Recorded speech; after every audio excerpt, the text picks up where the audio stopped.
Y estábamos hablando del Congreso y de Martín Vizcarra. Estábamos hablando que, así como el expresidente tiene una investigación abierta, hay otros 68 congresistas que también lo tienen, que están en la misma situación. Y sin embargo, por supuesto que acusaron el golpe cuando Martín Vizcarra, ejerciendo su derecho a la defensa, el día de que se debatió la moción de vacancia, los mencionó. No les gustó y fueron ellos los que se sumaron a los 105 votos para decir: eres un incapaz moral permanente y te vas a tu casa. Ahora ya sabemos las intensas negociaciones que ocurrieron tras bambalinas. El congresista de Acción Popular, Hans Troyes, ha denunciado que ha sido coaccionado por su compañero de bancada, Ricardo Burga, para votar a favor de la vacancia, porque de otro modo se convertía en un paria. Tu proyecto, si no votas a favor de la vacancia, no verá nunca la luz. Esas son las cosas que han estado pasando en el Congreso de la República. Esos son los cálculos que han estado ocurriendo. Bueno, lo vacaron a Martín Vizcarra. Su abogado al día siguiente, y él se allanó, entregó su pasaporte y Martín Vizcarra dijo: no me voy, no me corro, no me asilo, no me meto a una clínica, no me asilo en una embajada, aquí estoy, yo doy la cara, afronto el proceso judicial. Mientras tanto, y mientras eso ocurre, y ya con impedimento de salida del país, está el rumor de que Martín Vizcarra, y se lo han preguntado, pudiera postular. Esta noche, Daniel Salaverry nos ha dicho: no, está descartado, no ha habido ni conversación ni informal ni formal, no lo hemos invitado, pero sería un lujo tenerlo. Y es que Martín Vizcarra se jugaría la carta de postularse al Congreso para tener inmunidad parlamentaria. ¿Sería esa la carta que se va a jugar? ¿Con una investigación en curso? Vamos con la nota de Lorena Ormeño. Ha salido un dictadorzuelo de Palacio. No se trata de cambiar por otro que tenga más estudios o que tenga mayor empatía o simpatía. No, de eso no se trata. No puede ser que la institución, el Congreso de la República, que nos ha metido en esta crisis política que tiene 5 días paralizado al Perú, con muertos, nos vaya a dar la solución eligiendo a otra persona que ellos crean. Una hora después de la renuncia de Manuel Merino de Lama por el clamor popular, desde su casa, el vacado expresidente Martín Vizcarra volvía a pensar en la presidencia. Que el Tribunal Constitucional se pronuncie y diga si es que es legal lo que han hecho los congresistas el día lunes 9. La noche del último lunes, unas horas después de que el Congreso aprobara la vacancia, el presidente Vizcarra y su gabinete salían a la puerta principal de Palacio de Gobierno. La ministra Zacieta y la de Justicia, Ana Neira, le daban unas últimas indicaciones. Acostumbrados al eterno pecheo del presidente al Congreso, parecía evidente lo que sucedería: responder al golpe con otro golpe aún más audaz y acaso más fuerte que aquel que un joven propinó a un miembro del Parlamento vacador. Así, Vizcarra cruzó el patio de honor para dirigirse al Perú. Hoy día dejo Palacio de Gobierno. Hoy día me voy a mi domicilio. A pesar que hay innumerables recomendaciones para que actuemos a través de acciones legales para impedir esta decisión. No quiero que de ninguna manera se pueda entender que mi espíritu de servicio al pueblo haya sido tan solo una voluntad de ejercer el poder. Vizcarra se quebró al despedirse, mientras el país veía con estupor cómo se allanaba a la escandalosa e interesada decisión del Congreso. Pero ¿por qué tras 2 años y 8 meses de enfrentamiento el presidente aceptaba sin más la vacancia? ¿Qué inclinó la balanza a favor del Congreso? Es una mayor irresponsabilidad el político cortoplacista, simple hasta rayar en lo delincuencial, que resuelve sus crisis simplemente tachando, vacando y no proponiendo nada. Perdigones, balas y el humo de las bombas lacrimógenas no pudieron acallar el clamor ciudadano que salió a las calles no por Vizcarra, sino contra el golpe, el estallido de una crisis desatado por la vacancia, pero que para algunos inició en 2016, cuando Pedro Pablo Kuczynski venció en las urnas a Keiko Fujimori. Hoy día estamos en esta anarquía constitucional y política porque la señora Fujimori no aceptó la victoria de PPK y forzó su caída. Y ahora, a pesar de que públicamente dijo que no iba a vacar a Vizcarra, esa sed irrefrenable que tiene la venció nuevamente y dio las órdenes para que caiga Vizcarra, y ahora nuevamente Keiko Fujimori nos pone en una situación pocas veces vista en nuestra historia republicana. Los intentos de vacancia y la propalación de los Mamani videos terminaron con la renuncia de PPK y el ascenso de Martín Vizcarra el 23 de marzo de 2018. Según dicen, con la ayuda del fujimorismo que creyó que con él podría controlar el Ejecutivo. Grave error. Descubrimos la parte más temeraria de su personalidad, ¿no? Que fue pues apostar, ¿no? A pelearse con el enemigo, y un entorno que detectaron, ¿no? Con las encuestas que el pueblo odiaba tanto al Congreso, que oponerse al Congreso era ganarse al pueblo, le dio una viabilidad, su popularidad la consiguió horadando la institucionalidad.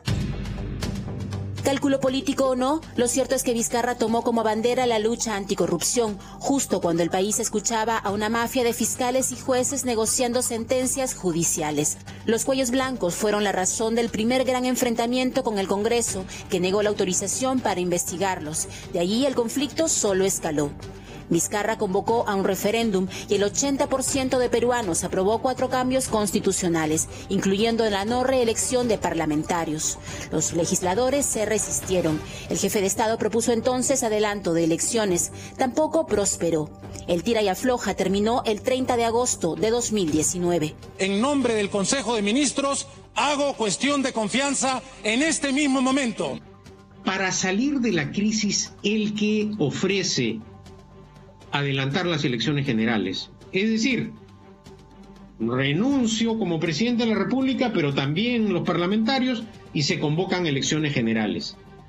Y el Parlamento rechazó esa propuesta. Armó un teatro, la Comisión de Venecia, pero rechazó, con gran ceguera política. Congresistas cerrando las puertas al Premier para cambiar a su gusto a los miembros del Tribunal Constitucional. Fue el episodio que llevó a la disolución del Parlamento. He decidido disolver constitucionalmente el Congreso. Otro tema decisivo fue cuando le niegan la confianza a Salvador del Solar y toma la determinación de disolver el Congreso.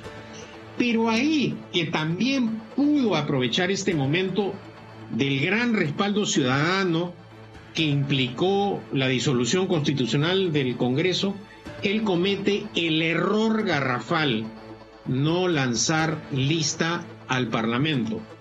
Y es responsable Vizcarra porque ha insistido en gobernar absolutamente solo, ¿no? Vizcarra ha gobernado sin un gabinete que lo pudiera soportar políticamente, es decir, sin tener los ministros que pudieran ser voceros a su vez de las políticas públicas que venía impulsando el Ejecutivo, y porque además es responsable de no tener una bancada en el Congreso.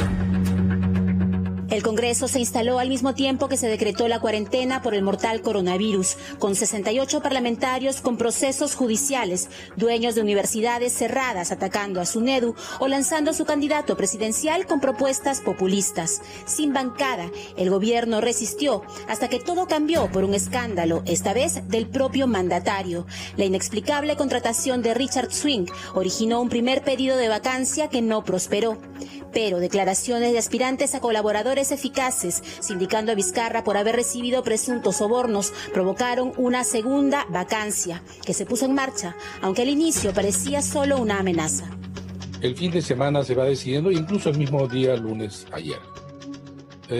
Hay varias hipótesis que uno podría pensar, ¿no?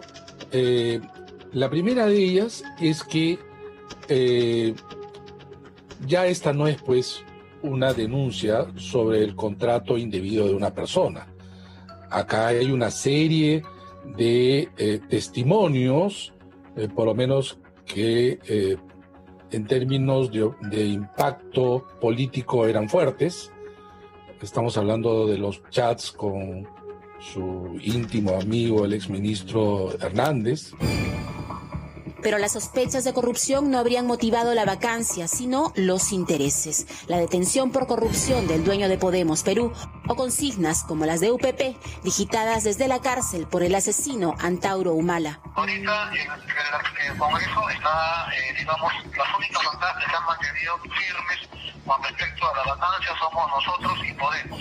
Pero creo que, no sé si es que por error o a propósito, el presidente también va al Congreso y les enrostra diciendo pues que hay 67 congresistas en peores condiciones incluso que él. Son adolescentes políticos y como adolescentes impulsivos, no tienen visión política más global, y a lo que se le agrega también venganzas políticas, sobre todo aquellos quienes formaban parte de los partidos que tuvieron preponderancia en el Parlamento disuelto. Merino, por más que se sienta o crea, no es Valentín Paniagua. Ni el 2020 es igual al 2000. El 2000 era la caída del régimen autoritario, era la transición democrática, era un presidente que se había fugado. En este caso, es un presidente en ejercicio. Y así, sin pensar en la crisis por la pandemia, dieron el zarpazo. Con 105 votos a favor, Vizcarra fue vacado. Ahora todo está en manos del pueblo. Y serán los pueblos del Perú los que determinen el cauce final que tendrá esta, repito, lamentable anarquía en la que nos han colocado los partidos políticos liderados por Antauro Humala. Eso es lo vergonzoso de todo esto. Según información interna, le ofrecieron a Vizcarra una salida legal, pero era una nueva demanda ante el Tribunal Constitucional y acaso sacar los tanques. Sin poder político y con la sombra de la corrupción sobre él, Vizcarra salió de Palacio y mientras Merino ascendía y el país se incendiaba, él se personaba a la justicia. Hoy jueves se cumple el tercer día del mandato de Manuel Merino sin un gabinete conformado y justamente el día de hoy el expresidente Martín Vizcarra va a llegar aquí a la Fiscalía por segunda vez para contestar las acusaciones contra él por supuestos actos de corrupción. Buenos días. Presidente, ¿listo para dar su declaración? Como ciudadano no voy a dejar el país, no voy a ir a ninguna embajada, no me voy a internar en ninguna clínica, voy a estar en mi domicilio contribuyendo con todas las investigaciones. Para ello, incluso como una muestra de absoluta transparencia, hemos solicitado que se levante mi secreto bancario, mi secreto de comunicaciones. Se allanó a la investigación, pero lo cierto es que el fiscal Germán Juárez solicitó su impedimento de salida del país, basado en testimonios de 3 aspirantes a colaboradores eficaces, 2 cheques de los supuestos sobornos y comunicaciones sobre el alquiler de una avioneta como parte de pago. Entonces ya había una relación más o menos cercana, y es ahí de que se entera Martín Vizcarra de que ellos estaban concursando como postores para la adjudicación de esta obra, Lomas de Hilo. Lo contacta telefónicamente y ahí es que le señala de que le podía dar una información privilegiada para efectos de que ellos se pudieran adjudicar la obra. Se han adjuntado los correos electrónicos de Ana Ellen, que era secretaria de Elar Paul Tejeda Moscoso de Obra INSA. La jueza aceptó el pedido y ordenó su impedimento de salida del país por 18 meses. La defensa no lo objetó, asegurando que en ese tiempo desbaratarán las acusaciones. Y mi prueba es que hay correos ida y vuelta. En ninguno de estos correos hablan de coimas. En ninguno de estos correos hablan de porcentaje de coimas. Ni en ninguno de estos temas se hablan de exigencias producto de las coimas. Oiga, hay que tener mucho cuidado con estas colaboraciones. ¿Por qué? Porque pueden ser colaboraciones espurias, pueden ser colaboraciones que tengan un interés, digamos, perverso, en el sentido de obtener determinados beneficios, tratando de inculpar a personas. Hoy, tras la renuncia de Manuel Merino y pese a las serias sospechas, un nuevo escenario se abre para Vizcarra, la posibilidad de volver a Palacio, que acaso él mismo espera. Si hemos estado en dictadura en esta semana porque no hemos estado en una democracia plena, no interesa quién sea el que reemplace. Y la población despertó.